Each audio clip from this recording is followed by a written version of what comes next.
All right, in this video, we're going to be talking about the Federal Reserve. We're going to talk about inflation. We're going to break down exactly how this whole thing works. If you've ever wondered, how does the government print money? What do they do with that money? And where does it go? I'm going to try to explain as much of this as possible in this video.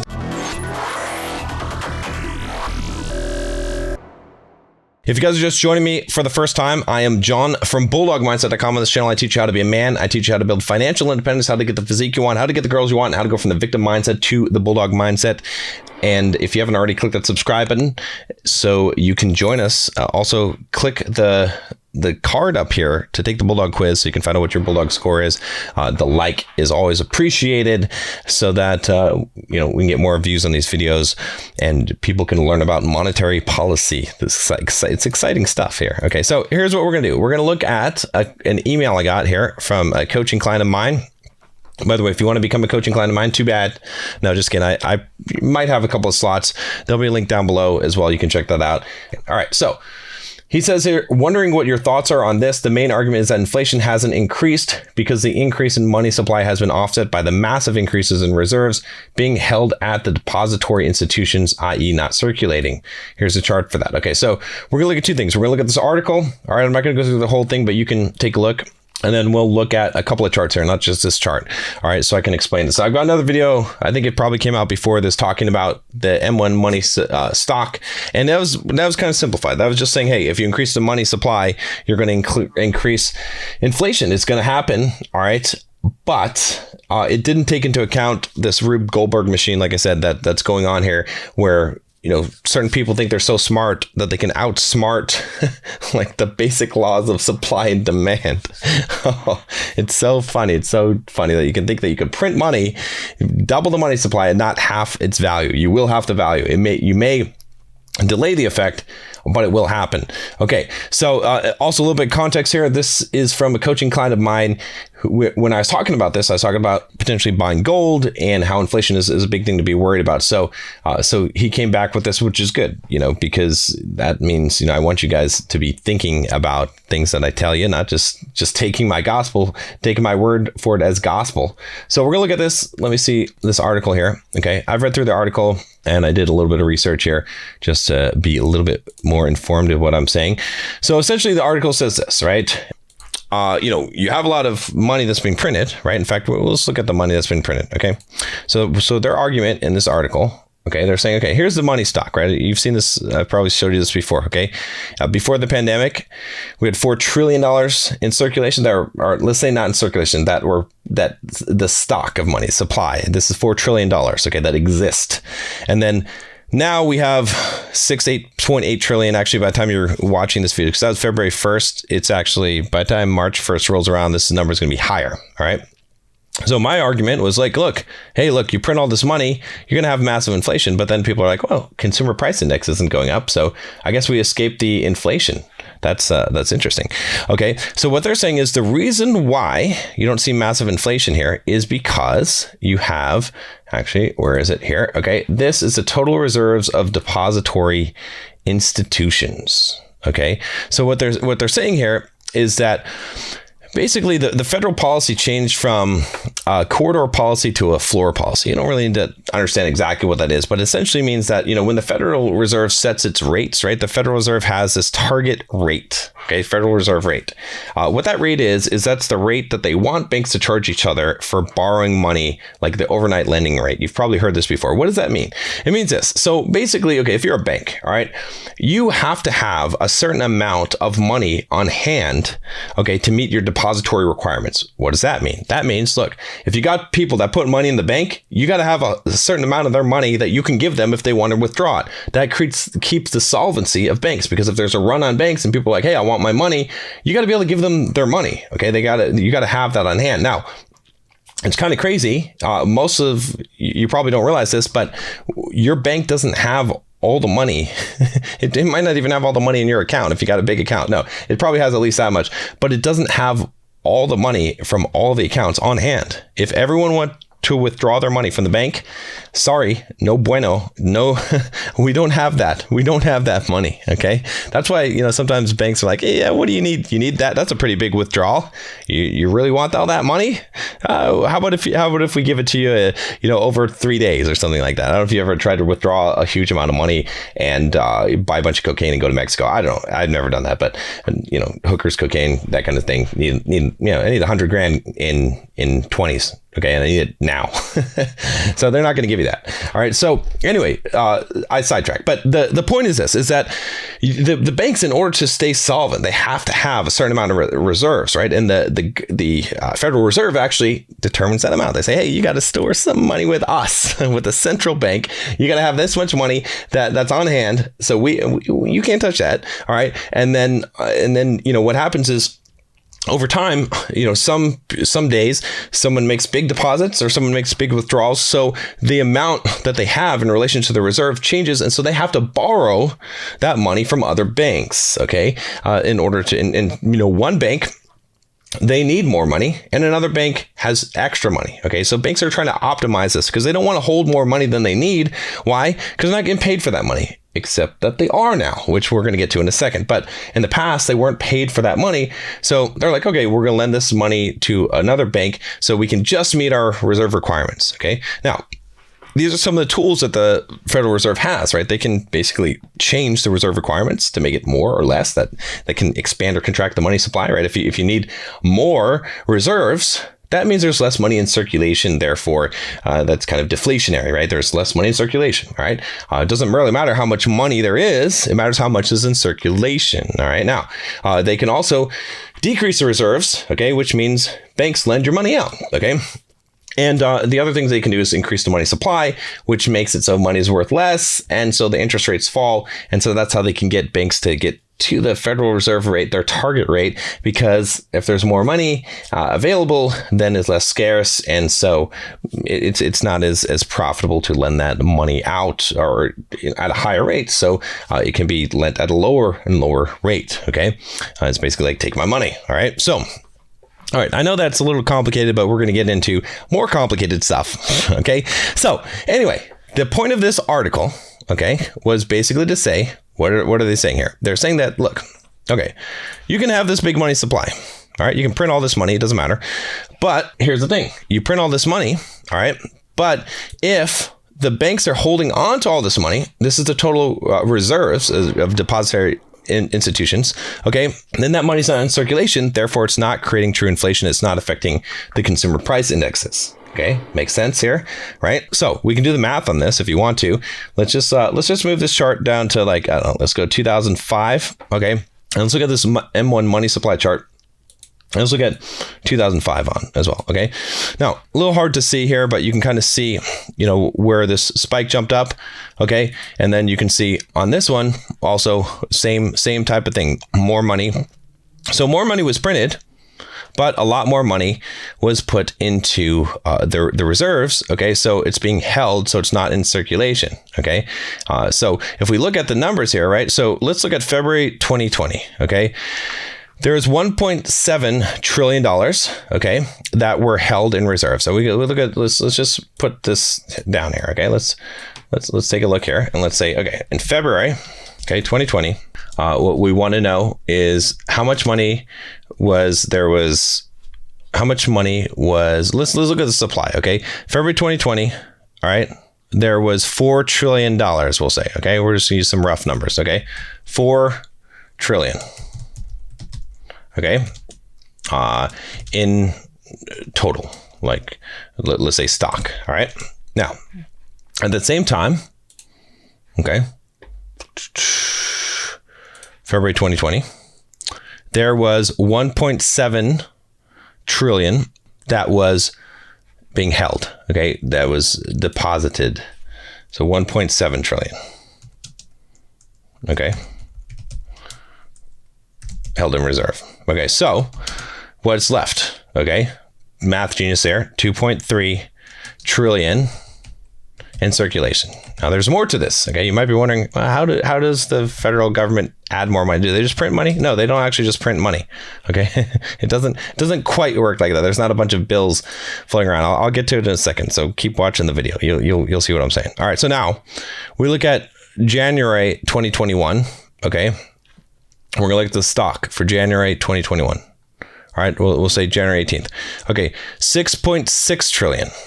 Okay, January 2021. Okay, 6.6 trillion. Okay, how much was being held? January, 3.1 trillion.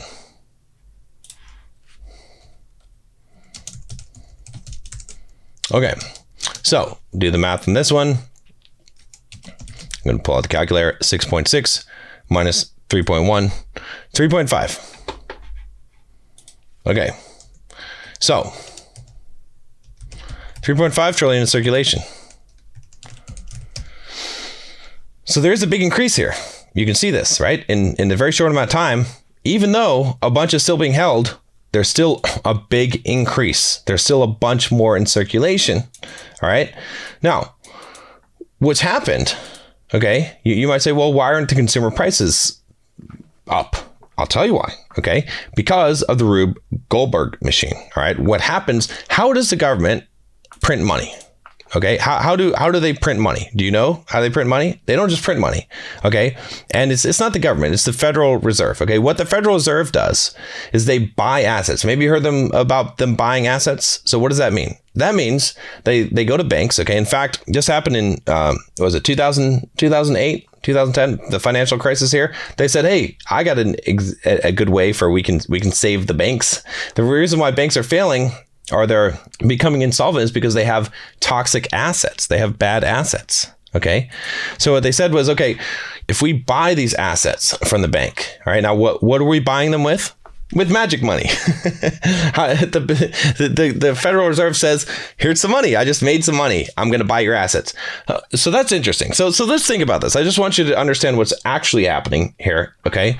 Because imagine that you were doing this. Imagine that you were going to buy some asset. Let's say you're going to buy someone's car. You're like, hey, you know what the problem is? You have all these cars and they're all lemons. Okay. They're not very good cars. That's why your car dealership is going under. I'm going to buy your cars. I'm going to buy all your cars. I'm going to give you money instead. Money's better, right? Now, where am I going to get the money? Hold on. Here's some Monopoly money. Here you go. Actually, I credited this money. I made this money. I just printed it right now. Here you go. Here's some money. But you're not going to you're not going to have the money. I'm going to hold on to it for you, my bank. There you go. But I'll pay you interest on it, so you keep it there. All right. So think about this. So what's actually happening is the government is confiscating assets. Yeah, I bet you didn't see that one coming. They're basically confiscating assets. Okay, they're taking assets and giving you funny money, credit. They're giving you credit. So it used to be funny money because you used to print it. Now they just give you credit. They're just like, yeah, we owe you for this. Here you go. But we'll pay you interest on it, because if we just give you, funny money, just funny credit, and we didn't pay you interest on it, then you'd be like, well, I'm gonna want that money. I want to give it to someone who's going to pay me interest. This other bank wants to pay me interest. But what the bank does, what the government does, the Federal Reserve does, is they say, look, here's this thing. We've got this effective federal funds rate. This is what we want to set the funds rate at. And so we have this floor policy. So what we're going to do is we're going to say we want it to be at 0.1. And so what we do is we have an interest rate on the required reserves, and we pay you 0.1. So why would you borrow the money from someone else and go through all of that, and maybe they mark it up slightly? Instead, just let us hold on to your money. This money we created for you when we took your assets. I mean, when we bought your assets. Now, we didn't take your assets. We just bought your assets. And we'll pay you interest on that little bit of credit that we gave you. We'll pay you. It's just you have to keep it with us, though. Okay. So that's what's happened. Okay. And so that's why when you look at this, all right, why this money isn't in circulation. But again, you're like, well, we were talking about this gap here. You're not seeing my screen. Okay. So we're seeing like still a bunch of money went into circulation, John. So shouldn't the consumer prices have gone up? But the Rube Goldberg machine has many devices in it, okay? And one of them is buying. What does it mean to buy assets? Well, it's kind of interesting because the Federal Reserve was restricted in what kind of assets it could buy. I don't know if you remember hearing where they're like, yeah, now we're going to start buying stocks. Look at the stock market. It's going up, right? Why do you think it's going up? It's because the stock market, any market, works off of supply and demand. All right. So what happens when the Federal Reserve takes a bunch of money it just created out of thin air and says we can buy as many assets as we want, all right, in order to fix the economy? What they're doing is they're saying this: we'll take that, we're stealing it. Okay, essentially they're stealing it. Okay, because they created money in order to buy an asset. They're stealing. Now you don't feel like they're stealing it when you sell it to them because they're giving you money and that money's worth something right now. Okay, but because they're creating more money, all right, because of the inflationary effect, really the person who first is involved in transactions. See, this is the thing about inflation. All right. It's a chain of transactions. Okay. So the first person involved in the transaction chain gets the biggest benefit. All right. This is basic economics. If you listen to Economics in One Lesson, all right, or read that book, you can hear this. Thomas Sowell talks about this in his Basic Economics as well. Okay. But basically what happens in an inflation scenario is that the further you are down the line, the more you get screwed. Okay. So the bank that sells an asset to the government, to the Federal Reserve, that the money at that point is worth it's not inflated, right? It's still the consumer price index. You could buy as much stuff as you want with it. It hasn't changed. But as that trades down the line and they use that money now to purchase other things, to pay their executives, and this money is trickling through the economy, what ends up happening is that it actually does affect the price of goods, okay? And then those go up, and then later down the road, those people who are the recipients of that money that the government made, all right, in order to steal assets, the later recipients of that, they don't get any of the benefits, okay? Because that money becomes worth less, all right? So that's what's happening, okay? That's what's happening here. And this is why you're seeing that this hasn't affected things yet, because it's asset prices that have gone up. You've seen the stock market go up, okay? You've seen real estate go up, okay?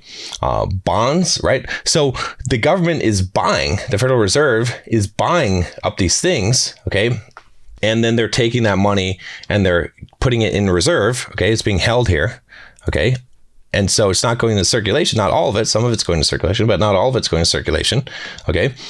But it's causing the prices to go up on those assets. Okay. Artificially, which is making it seem like there's more wealth, but it actually is more inflation, because once those things get sold, because okay, if you pump up prices, right, this is the same thing as the hyperinflation scenario, all right, that you've seen around the world historically, okay? The Weimar Republic, okay, in Zimbabwe, all right, in Venezuela, okay? What ends up happening is that basically the government prints money, okay? And then they spend that money to buy something, and then the price of that thing goes up. The value of that dollar goes down. The price of that thing goes up, all right? And then what ends up happening is that eventually, that's an artificially pumped up price. So when that asset is now sold, okay, now all that money floods the market, right? So if you think about it, it's just a sleight of hand, okay? It's just delaying the inevitable, okay? If the Federal Reserve comes in, okay, and they buy up a bunch of assets, all right, just so you understand here, you could say, well, yeah, they're holding all this money that's not going to circulation, but there's two problems with that. Okay, one of them is that even though the money's not going into circulation, okay, it still drove the asset prices up. That's why the stock market went up, okay, especially toxic assets that shouldn't have as much value. They got more value because when you're willing to buy them at any price, right? Think about it. If you're printing money, all right, if you're literally printing money, all right, then you don't care what price you buy an asset at. It just keeps going up, and you keep on buying it at the higher price, because why not? It's free money. It doesn't matter, right? So that drives the price up artificially. That's not a price that's driven up by true supply and demand. Okay. So that's inflated that money supply. And when that asset gets sold, that money then floods the market, and it does increase the money in circulation, because eventually the reason why you own assets is to eventually sell those assets. Okay. It's basically just just delayed this whole effect from happening, but it eventually will crumble. It will fall apart. Okay, so that's the first part of that. All right, and then the second part of this is that what do you think is going to happen? Okay, if you increase the money supply, right? So here's sort of the theory, the economic theory behind this, because if you increase this money supply to a whole bunch, all right, and you've got all this in reserve, well, what happens if at some point you can't pay enough interest, right? First of all, it's kind of funny paying interest on this, right? We talked about this interest rate, all right? That the interest rate on required reserves, okay? Where's this money coming from? That's right. It's coming from nowhere. They're just like, here you go. Here's some more money. Okay. But this money you can play with. All right. So they're slowing down the effect of putting money into circulation, but it's still going into circulation. Okay. It's just going at a slower rate. But what happens when you can no longer control this rate? All right. And you can't pay enough interest where it's worth it for the banks to hold the reserves that you want. All right. Then if you can't keep this, if you can't keep them happy, right, then all this money suddenly flies into circulation. Okay, all of this money that's out here, it suddenly, this number of what's held in reserve drops down. Okay, that's a real possibility. Okay, this is uncharted water. Okay, no, and this is brand new economic policy. No one's ever done this before. So this is totally possible, is that something causes all this money to go back into circulation, and now you have massive hyperinflation overnight. All right, at a ridiculous scale. And once you start the massive hyperinflation runaway train, there's no turning back. It is a cycle that keeps on going. All right.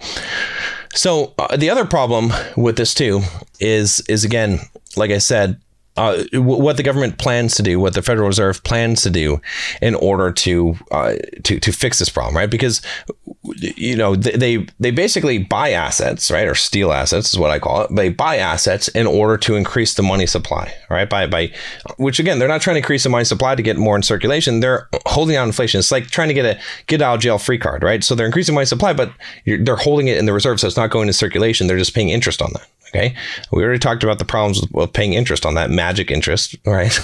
Okay, from funny credit. Okay, but now let's see what happens when the reverse, because you can't do that forever, right? At some point, you've got to raise this, right? Because again, look at this. Okay, this rate, all right, here is the rate at which you get paid for having your money held, all right, as a bank, all right? Now that is based on this effective federal funds rate. Now, at some point, you want to raise this when the economy is doing well, okay, because you don't want massive inflation. This actually will protect against inflation, so it's a little bit harder to get money. You want to tighten the money supply, all right? That's at least, this is all ridiculous, stupid theory, by the way, okay? It doesn't actually work, all right? Austrian economics is the only sound principled economic. All of this other stuff is just sleight of hand and pushing things forward and manipulating variables until the shit blows up in your face. And then, ultimately, like, you can't avoid the laws of nature. Okay, so anyway, the whole idea behind this is to say, okay, well, at the point where things are going good again, what we need to do is we do the reverse. Okay, so instead of buying assets, we sell assets. What happens when you sell assets if you're the Federal Reserve? Okay, what happens is when you sell assets, now you're taking money. So that theoretically, we'd be like, the Federal Reserve will say, oh, that money you have in deposit that we've been paying you interest on, yeah, we're going to want that back. Here's your assets. Here, take this asset back. Okay, what happens when the government bought up all of these assets, which pumped up the price? Okay. And then they flood the market with these assets, trying to sell them to prevent runaway inflation. That's right. The prices on those assets are going to drop because you can't just sell an asset. You can't just be like, at any time I can just sell this asset. Now, when you have massive amounts of assets, you know what happens when you flood the market is the price goes down. So they're going to drive the prices down. So there's no winning here. Okay, just so you understand, and it is delaying the inevitable. So the chart that matters, like all of this stuff, this other stuff, this is all funny. This is all a joke. Okay, I don't care about that. In the short term, this stuff matters. Yeah. Okay, we're playing a little game here of hot potato. Let's not get caught with the hot potato. But sometime you're going to get caught with the hot potato, and this is the only thing that's going to matter. Okay. Because unless you destroy this money before it goes into circulation, which how do you destroy this money before it goes into circulation? You have to sell the assets that you bought. If you sell the assets that you bought, you will tank those assets. Okay, so it's not going to be good. Okay, it's not going to be good. So when I say that the increase of money supply will eventually cause inflation, again, we are in uncharted waters. Okay, I don't have a crystal ball. All right, but I know that, just like the laws of thermodynamics, you can't violate them, right? You can play around, you can play this game, all right? You can, with thermodynamics, right? You could increase the air pressure, okay, in order to increase the temperature, all right? But ultimately, energy within the system, it's never created or destroyed. It has to be maintained in that system. Okay, so what they're doing is they're playing with all these knobs here, all right, in order to make it seem like so you don't feel the effects of of the inflation that's occurred, because the money supply has been inflated. Okay, and they think, okay, well, we can deflate it at any time by selling off those assets, but it doesn't always work that way. And remember, this is uncharted water. Okay, never been done before. So I am very skeptical that this will happen. But I do know that historically, okay, and just basic principles. Okay, if we go to basic first principles, all right, if you have something that is in scarce supply, and if you have something that has a value, and you increase the supply of it dramatically, the value of it goes down, the price of it goes down. So from a very fundamental viewpoint, if you have dollars and you increase the amount of dollars, it's not possible for the value of that dollar to not go down. You can do a little bit of magic tricks. You can stop some bills from going in circulation for some period of time, but ultimately you'll have to pay the price. There's no way that you could not pay that price eventually. Okay, now how far can they kick the can down the road? That's the only, I don't think there's any economist who doesn't realize this, like truly understand what I'm saying. Okay, what they think is that they can kick the can really far down the road to a better point, right? So this is sort of this hopeful thinking. It's like, I believe, and again, I could be wrong here, but I believe that any honest economist that's basically facilitating this monetary policy is saying, look, here's the deal. we don't want to feel the pain now. Let's push it later.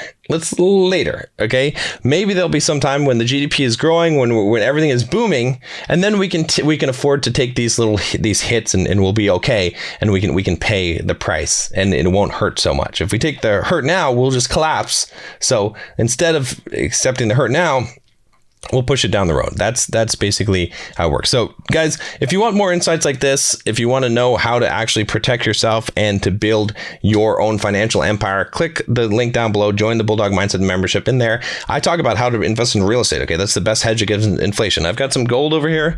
Okay, gold is a good hedge against inflation, but real estate is a better one. All right, I'll tell you how to buy real estate. That's how I made a lot of money, millions of dollars in real estate. Tell you how to build a business. Again, another great hedge against inflation. And will protect you from all this silly shenanigans. If you just have a regular job, if you're just getting a paycheck, if you're just putting money in the bank, put it in the 401k, you're at major risk. If your wealth is stored in dollars, you are at major risk. Okay, there's no question about it. And look at the people that are playing with your money. All right, one little slip up, one little mistake, and they're all in uncharted territories, and you're screwed. So click the link down below. $7 to join for the first month. Join us, become a bulldog, and take control of your life again.